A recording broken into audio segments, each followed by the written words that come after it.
আপনি আমি কখনো সন্তানকে এই তিনটি কথা বলবো না। অনেক মা বাবা আছে নিজের অজান্তে সন্তানকে বুদ্ধি দিয়ে দেয়। যেমন সন্তান যদি কোনো অপরাধ করে, বিশেষ করে মা বলে দেয় যে কত মানুষ কত দিকে মারা যায়, তুই কি মারা যেতে পারস না। এটা কিন্তু সন্তানের জন্য কাল হয়ে দাঁড়ায়, এই বুদ্ধিটা কাল হয়ে দাঁড়ায়। কেননা আল্লাহ পাক রব্বুল আলামিন তিন ধরনের মানুষের দোয়া ফিরিয়ে দেন না, তিন ধরনের মানুষের বুদ্ধা ফিরিয়ে দেন না। তার মধ্যে থেকে মা বাবা, মা বাবার দোয়া আল্লাহ তালা ফিরিয়ে দেন না, মা বাবার বুদ্ধ আল্লাহ তালা ফিরিয়ে দেন না। এই জন্য কখনো আপনি আমি রাগান্বিত হয়ে সন্তানকে বলতাম না যে তুই মারা যেতে পারস না।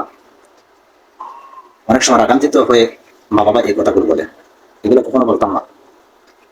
2 নম্বর হচ্ছে, ধরে নেন বর্তমানে অনেক সন্তান যুবক বয়সে রাত 11টা 12টা 1টা পর্যন্ত বাহিরে থাকে।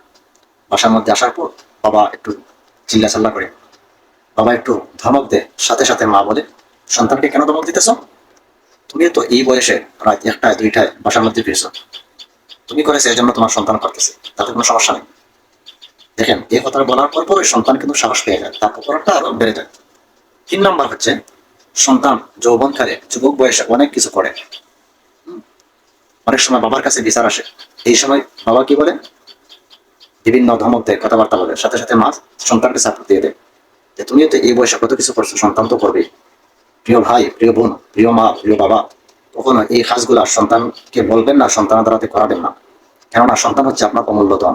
এই সন্তানকে যদি সুসন্তান না বানান, তাহলে আপনার মরার আগে শেষ বয়স শান্তি তো হবেই না, মরার পরেও শান্তি হবে না। এই সন্তানগুলো হচ্ছে অমূল্য ধন। এই ধনগুলোকে আপনি আমি ভালো কাজে লাগাই, তাহলে ভালো গাছ যদি হয় তাহলে ভালো ফল অবশ্যই আসবে।